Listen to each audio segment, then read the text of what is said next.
Hello friends, இன்றைக்கி பால் கொழுக்கட்டை தான் பார்க்க போகிறோம். என்னோடய சப்ஸ்கிரைபர் ஒருத்தர் பால் கொழுக்கட்டை செய்யுங்க மேடம்னு சொல்லியிருந்தாங்க. அதுக்காக தான் இந்த பால் கொழுக்கட்டையை நான் செய்கிறேன். இது அரிசி ஊற வச்சு செய்திருக்கேன். அரிசி ஊற வைக்காமல் கூட அரிசி மாவு வச்சு ஈஸியாக செய்யலாம். இது ஒரு நல்ல பழைய காலத்து டிஷ்ஷு. ரொம்ப கிராமத்து சைடெல்லாம் அதிகமாக செய்கிற ஒரு இது பால் பனியா இது இந்த பால் கொழுக்கட்டைங்கிறது. இப்போ என்ன பண்ணேன்னா, நான் ஒரு டம்ளர் அரிசி ஊற வச்சுட்டேன், பச்சை அரிசி. அதை நல்லா மைய அரைச்சிக்கிட்டேன். கொஞ்சம் லூஸாக இருக்கும் இல்லையா மிக்சியில் அரைச்சோம்னா, அதனால் கொஞ்சம் கடாயில் ஊற்றிட்டு அதை கொஞ்சம் டைட் பண்ணிக்கலாம். கொஞ்சம் ஹீட் ஏறும்போது அது நல்லா கெட்டி போட்டுடும். அந்த மிக்சி கழுவின தண்ணி தனியாக எடுத்து வச்சுக்கிட்டேன். நாட்டு வெல்லம், இந்த வெல்லமும் பனை வெல்லம் இருக்குது இல்லையா, அந்த பனை வெல்லமும் நல்லா பொடிச்சு தனியாக வச்சுக்கோங்க. அதை ஒரு தேங்காய், ஒரு அரை முடி தேங்காய் பால், நல்ல திக்கான ஃபஸ்ட்டு பால், அந்த பாலை எடுத்து வச்சுக்கணும். இப்போ பாருங்கள், இந்த பனை வெல்லம் இருக்குது இல்லையா, இந்த வெல்லத்தை நல்லா கரைச்சி விட்டுடுங்க. கரைச்சிட்டு வடிகட்டி எடுத்துக்க போகிறோம் நம்ம. அதை வடிகட்டி இதை எடுத்து வச்சாச்சு. மாவை இப்போ திக் பண்ண போகிறோம். மாவை திக் பண்ணி இறக்கி வச்சுக்கணும். ஒரு ப்ராசஸாக தான் பொறுமையாக பண்ணிக்கலாம். இப்போ மாவு கொஞ்சம் இலகி இருக்கிற மாதிரி இருக்கு இல்லையா, ஒரு ஒரு ஒரு நிமிஷம்தான் அது நல்லா கட்டிப்பட்டுடும். அவ்வளோதான். இதை திருப்பும் போதே கொஞ்சம் கொஞ்சமாக கெட்டிப்பட ஆரம்பிச்சுன்னா அப்படியே இறக்கி வச்சுக்கலாம். நல்லாயிருக்கும், சாஃப்டாக வரும், ரொம்ப நல்லாயிருக்கும். குழந்தைங்களுக்கெல்லாம் கொடுக்கலாம். வெல்லம் போட்டு தானே பண்ணுறோம், வெல்லமும் தேங்காய் பால் தானே இதில். அதனால் எந்த ஹெல்த் இஷ்யூஸும் கிடையாது. சர்க்கரை வெல்லம் வேணும்னா கம்மி பண்ணிக்கலாம். இதை சர்க்கரை போட்டும் செய்கிறாங்க. ஆனால் வெல்லம் போட்டால் தான் அது ஒரு ட்ரெடிஷ்னலான ஒரு டிஷ்ஷாக தெரியும். அதனால் நான் வெல்லம் மட்டும்தான் போட்டிருக்கிறேன். இப்போ இதை எப்படி இறக்கிட்டு நம்ம ஆற வச்சிடலாம். அதுக்குள்ளே இப்போ அந்த பாகு கரைச்சி வச்சுருக்குறோம் இல்லையா, வெல்லம் தண்ணி, அந்த வெல்லம் தண்ணியில் அந்த மிக்சி கழுவுன தண்ணி இருக்குது இல்லையா, அதையும் சேர்த்து ஊற்றி ஒன்றா கொதிக்க வச்சிடலாம்.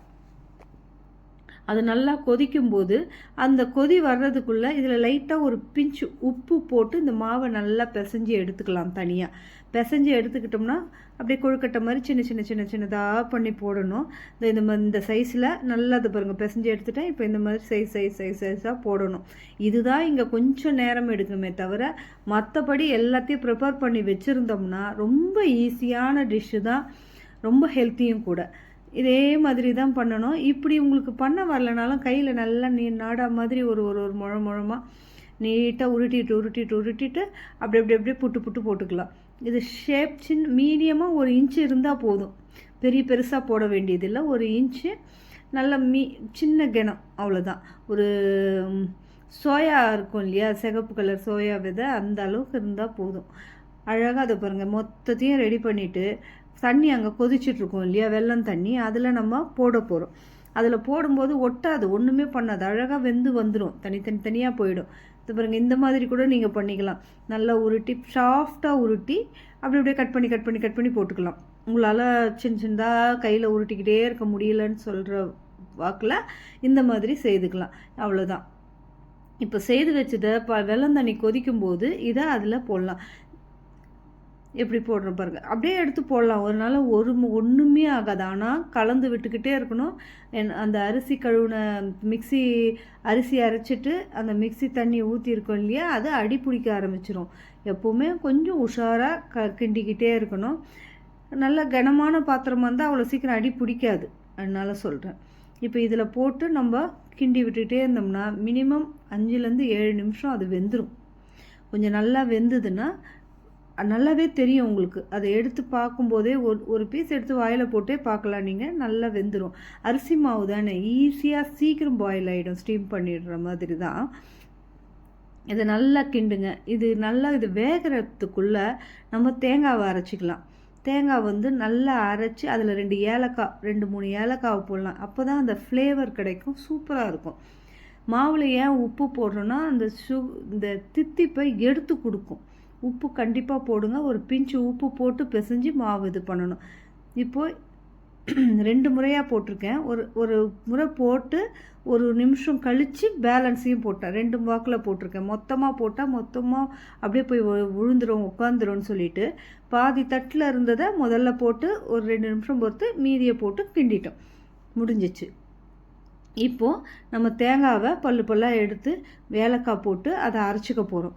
நல்லா அரைச்சி பால் எடுத்து திக்கான பாலை அதில் ஊற்றி ஒரு கிண்டு இறக்கி வச்சு சாப்பிட்டோம்னா அப்படி தான் இருக்கும். இந்த பாருங்கள், இப்போ தேங்காய் எடுத்துக்கிட்டேன். நல்லா திக்கு பால் எடுத்துக்கணும். திக்கு பால் எடுத்து அதில் ஊற்றிடலாம். இது பாருங்கள் எப்படி ஊற்றுறோம் பாருங்கள், பால் எவ்வளோ திக்காக இருக்குது. இதே மாதிரி தான் ஊற்றணும். நிறைய தண்ணியெல்லாம் ஊற்றாதீங்க, அந்த இதுவே போயிடும் அதில். இப்போ இது பார்த்தா அப்படியே அந்த ஜூஸினஸ்ஸாக இருக்கும் அந்த கொழுக்கட்டை, இந்த தண்ணி, இந்த பாகு தண்ணி, இது ரெண்டுத்தையும் சேர்ந்து சாப்பிடும்போது அவ்வளோ நல்லாயிருக்கும். பார்க்கவே அவ்வளோ நல்லாயிருக்கும். இது மாதிரி செஞ்சு இந்த ஸ்கூல் லீவ் விட்டாச்சு இல்லையா, பசங்களுக்கு இது ஒரு நாள் செய்து தரலாம். இதே மாதிரி ஒரு கொழுக்கட்டை நான் இன்னொன்று உளுந்தும் அரிசியும் வச்சு நான் பண்ணி காட்டுறேன். அது எப்படி இருக்கும் பாருங்கள். அது இன்னும் அதை நம்ம ஆயிலில் ஃப்ரை பண்ணி போடுவோம். இது டைரெக்டாக பாயில் ஆகிறது, ஆயிலெல்லாம் எதுவுமே தேவையில்லை. இது ரொம்ப சிம்பிள். எப்படி இருக்குது பாருங்கள். இது அவ்வளோதான். நம்ம நல்லா ஆற வச்சுட்டு ஆறுனதுக்கப்புறம் ஃப்ரிட்ஜில் ஒரு மணி நேரமோ என்ன 1 மணி நேரம் போதும், சில்லுன்னு ஆகிடும். ஆறுனதுக்கப்புறம் ஃப்ரிட்ஜில் வச்சோம்னா சீக்கிரம் 1 ஹவரில் சில்னஸ் ஆகிடும். அப்படியே பவுலில் போட்டு சாப்பிட்டோம்னா ரொம்ப நல்லாயிருக்கும். சூடாக சாப்பிட்ணுன்னு நினைக்கிறவங்க சூடாக சாப்பிட்லாம், ஆற வச்சு சாப்பிட்ணுன்னா சில்லுன்னு சாப்பிட்ணுங்கிறவங்க சாப்பிட்லாம். எப்படி வேணாலும் சாப்பிட்லாம். எப்படி சாப்பிட்டாலுமே எக்ஸலண்ட்டாக இருக்கும். இந்த டிஷ்ஷை குழந்தைங்களுக்கெல்லாம் செய்து கொடுங்க. இதெல்லாம் நம்மளோட பாரம்பரியமான டிஷ்ஷில் இதெல்லாம் ஒன்று. இதே மாதிரி இன்னொரு பாரம்பரியமான ஒரு டிஷ்ஷை நான் போட்டுறேன். இது என்னோட சப்ஸ்கிரைபர் ஒருத்தர் கேட்டார். அவர் பேர் சொல்லாமான்னு தெரியல, அதனால் நான் பேர் சொல்லலை. அவர் கேட்டதுக்காக இந்த டிஷ்ஷு. எனக்கு சேனல் சப்போர்ட் பண்ணுங்கள், சப்ஸ்கிரைப் பண்ணுங்கள், கமெண்ட் பண்ணுங்கள், லைக் பண்ணுங்கள். எது இருந்தாலும் கண்டிப்பாக கமெண்ட்டில் சொல்லுங்கள், நான் செய்து காட்டுறேன் எந்த டிஷ்ஷாக இருந்தாலும். இதே மாதிரி இன்னொரு ஹெல்த்தியான டிஷ்ஷோட அடுத்த வீடியோவில் நம்ம பார்க்கலாம். இந்த வீடியோ பிடிச்சிருந்தா கண்டிப்பாக லைக் பண்ணுங்கள், ஒரு கமெண்ட் பண்ணுங்கள். தேங்க்யூ. இது பார்க்கும்போது கண்டிப்பாக சாப்பிட்ணுன்னு தான் தோணும் எல்லாருக்குமே. அந்த அளவுக்கு ரொம்ப நல்லாயிருக்கும். நீங்கள் ட்ரை பண்ணி பாருங்கள். அதே மாதிரி இன்னொரு விதமான ஒரு கொழுக்கட்டையும் நான் செய்து காட்டுறேன். இதே தேங்காய் பால் வெல்லத்தில் தான் ஊற வைப்போம். ஆனால் அதை ஆயில் ஃப்ரை பண்ணிவிட்டு அந்த கொழுக்கட்டையை போடுவோம். அது எப்படி பண்ணுறதுன்றதை நான் திரும்பவும் ஒரு வீடியோவாக உங்களுக்கு போடுறேன். சின்ன சேனல் தான், ரொம்ப பெரிய அளவுலலாம் வளரல. ஏதோ சரி நம்ம இப்போ வீட்டில் இருக்கோமா, என் பேரன் இருக்கான் 2 வயசு, அவருக்காக நிறைய கொஞ்சம் ட்ரை பண்ணி செய்து கொடுக்குறேன். நான் வீட்டில் நானும் அவனும் தான் இருக்கோம். கொஞ்சம் ஒர்க் ஃப்ரம் ஹோமும் பார்த்துக்கிட்டு இருக்கேன்னா, சரி அது கூட இந்த மசாலாஸ் எல்லாம் கொஞ்சம் சேல் பண்ணிகிட்ருக்கேன். கொஞ்சம் ஏதாவது ஒரு கமிட்மெண்ட்டுக்குள்ளே இருக்கும் இல்லையா, எல்லாமே பண்ணணுன்னு ஒரு ஆசை. தேங்க்யூ, பாய்.